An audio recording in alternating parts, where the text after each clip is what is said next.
Всем привет, друзья! Вы на канале Бюджетная пасека, канал о пчеловодстве и о всем, что с ним связано. Сегодня, как вы уже знаете, кто со мной давно на канале, я иду проверять ловушечки. Я понимаю, 24 августа это уже ни к чему, даже если какой-то рой прилетел, уже от него, можно сказать, пользы никакой не будет ни для пасеки, ни для развития. И манипулировать, что-то объединять, разве что кого-то усилить, какого-то отводочка. Ну да ладно, тема сегодняшняя будет о пчеловодах-халявщиках по типу меня, потому что нас так часто называют те, кто завидует, либо не знаю почему. Если мы поймали рой, все, халявщики, у пчеловода улетел, а ты поймал, как бы украл. Хотя это далеко от истины. Ну и вторая тема будет, конечно же, друзья, такая глобальная, волнующая начинающих пчеловодов. Это как определить, скажем, что пора обрабатывать клеща, как понять, что уже у семьи нет расплода, не открывая улей, не перебирая рамки, смотреть, заглядывать. В общем, такой тоже нюанс для начинающего будет полезным. Все, иду под дерево, смотрю на ловушки и дальше продолжаем наш разговор. Так, друзья, никого нет. Ну и, как говорится, слава богу, а то уже от этих раев одни заботы. Все, идем разговаривать, потому что тема интересная. Итак, друзья, пчелиное воровство. Воровство раев, можно так сказать. Вы знаете мою тематику канала. Я всегда агитирую за пчеловодство, за роеловство. Но это будет интересно послушать начинающим пчеловодам, вернее, новым подписчикам, которые подписываются. Канал растет, за что вам огромное спасибо за ваши подписки. Не забывайте подписываться, чтобы не потерять мой канал. И за то время, сколько я веду канал, а это уже больше 3 лет, сколько я начитался таких комментариев по поводу этого всего, по поводу именно роеловства.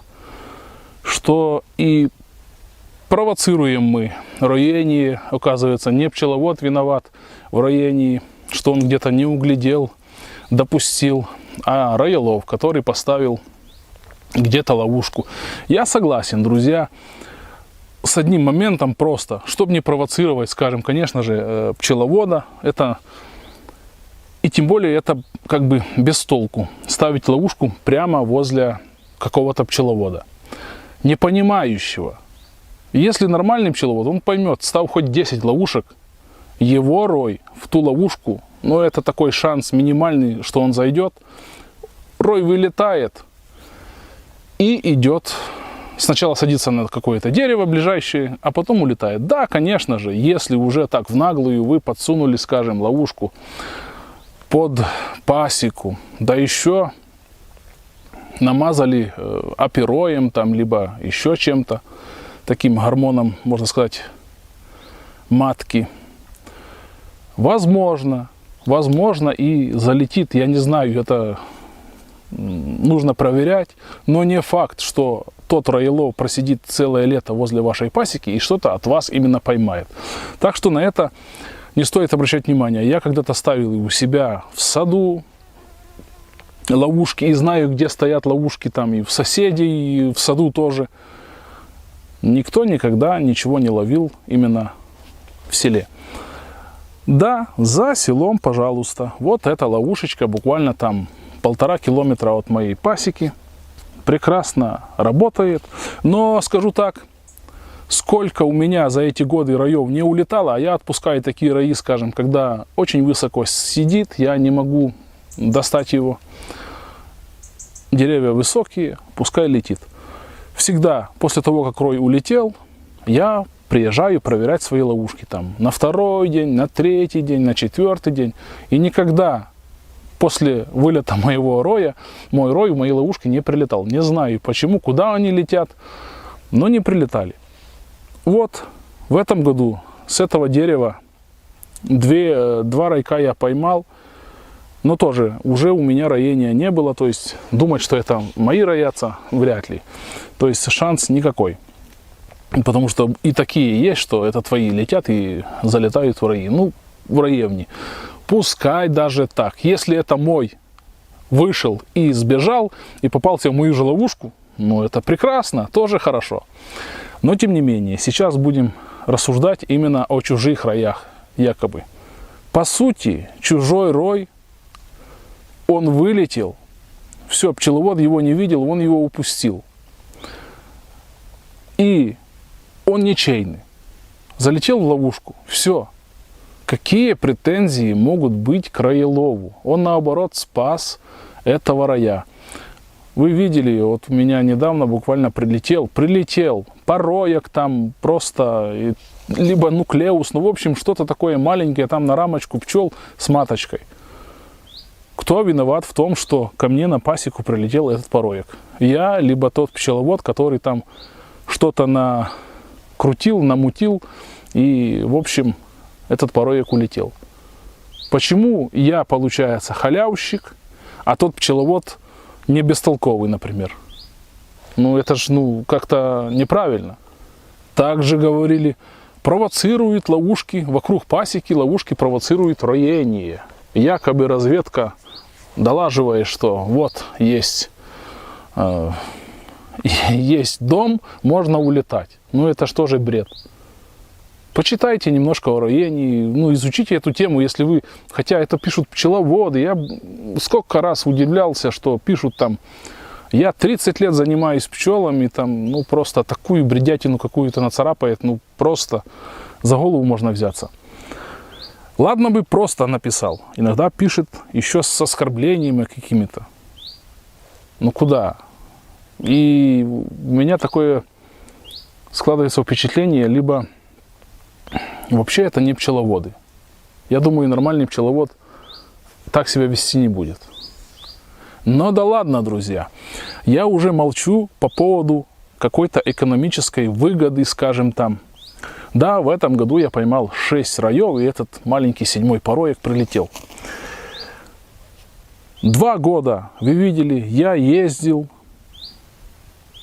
но ничего не было. Да, эти ближайшие, там я мог сюда и велосипедом приехать, и когда мотоциклом, и когда машиной, в общем, неважно.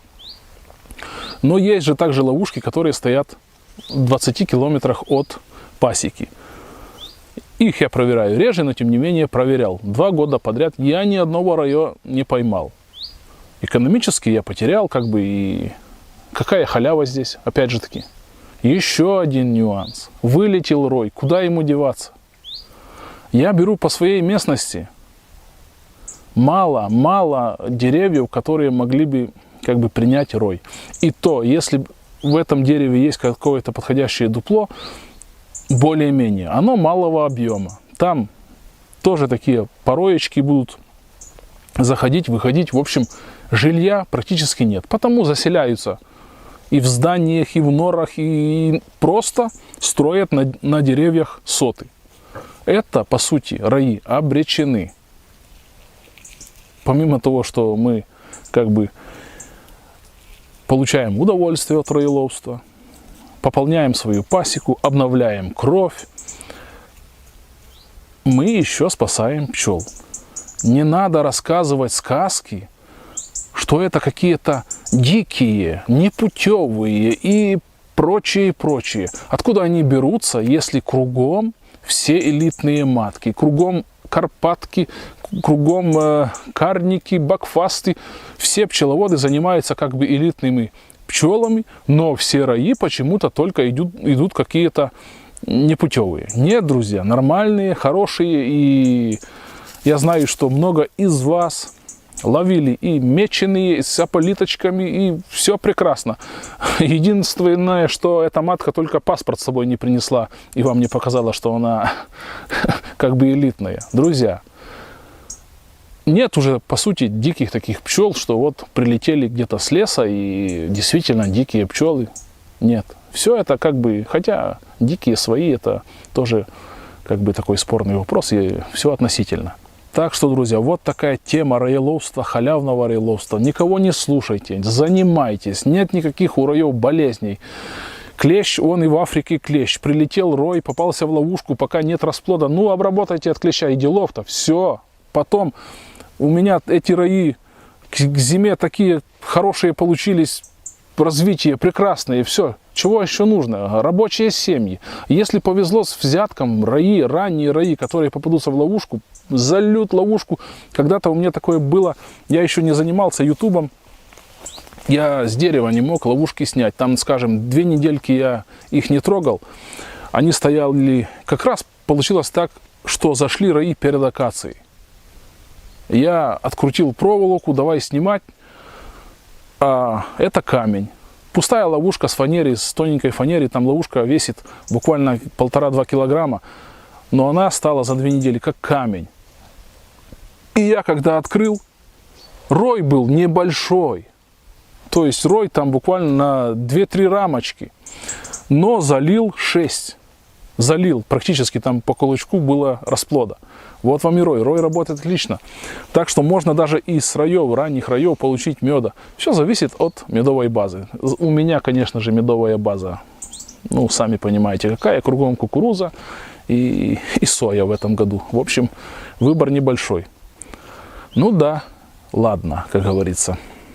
Ну и на сладкое, как говорится, для начинающих пчеловодов информация, как же понять, что в семье нету расплода, можно уже повторно обрабатывать. Повторюсь, повторно, потому что вам нужно даже сейчас, если вы забрали мед, сформировали в зиму, обрабатывайте от клеща. Не ждите, пока выйдет весь расплод, потому что клещ сейчас, если его много, он кушает вашу пчелу. И когда вы дождетесь уже безрасплодного периода, а иногда пчелка даже, вернее пчелки в стрессовой ситуации, еще они осенью злые, потому что у них много клеща, нету взятка и много клеща, и агрессия растет.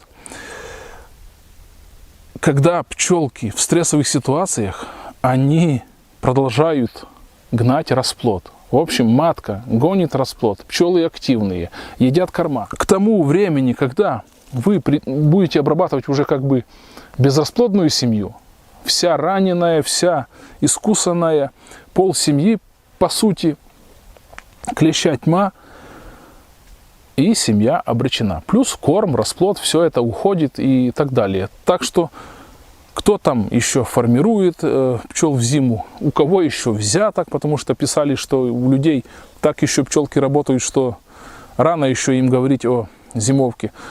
Все, как я говорю, по обстоятельствах. Но, если вы собрали в зиму, обработайте. И второй раз, либо там третий, как уже у вас там получается, когда нет расплода. И тоже контролируйте. Как понять, когда нет расплода? Друзья, семья остывает просто. Если у вас холстик и утепление, утречком пришли, скажем, там в 8-9 утра и засунули руку под утепление. Не под холстик, под утепление. Если семья практически тепло вы не ощущаете, все, там расплода нет. Тепло от расплода ощутимое. Это горячая семья. Почему не нужно днем проверять, либо вечером? Потому что все-таки дни теплые, прогревается улей, вы ничего не поймете. За ночь улей остывает, по сути, и уже можно определиться. Если, скажем, у вас потолочина, либо там пленочка, неважно, тоже положите сверху утепление, и также вы почувствуете, пленка будет тепленькая, либо досточка прогреваться. Если все холодное, можете обрабатывать. Я у себя и так уже знаю, ну, конечно же, год на год, как говорится, не приходится, но знаю точно, что с середины сентября практически у меня все семьи холодные. Если там какие-то есть неполадки в семьях, могут гнать и чуть ли не до декабря. В общем, это уже такое. Но если нормальные семьи, к октябрю они у меня уже практически в клубах сидят. Вот как-то так, друзья. Так что занимайтесь, как я всегда говорю, пчеловодством, роеловством. Все у вас получится. Никого не слушайте.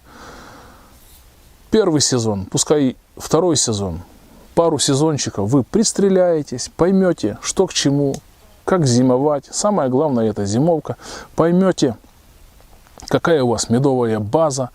Она тоже будет отличаться, конечно, если кругом вас аграрии, и они там мутят воду, медовая база у вас будет меняться из года в год, потому что, ну, вы сами, что засеять, то и есть. Все по обстоятельствам, друзья. Все у вас получится. Не такое пчеловодство сложное, но нужно немножко включать голову. Все, всем пока и до скорых встреч. Занимайтесь пчеловодством. Пока.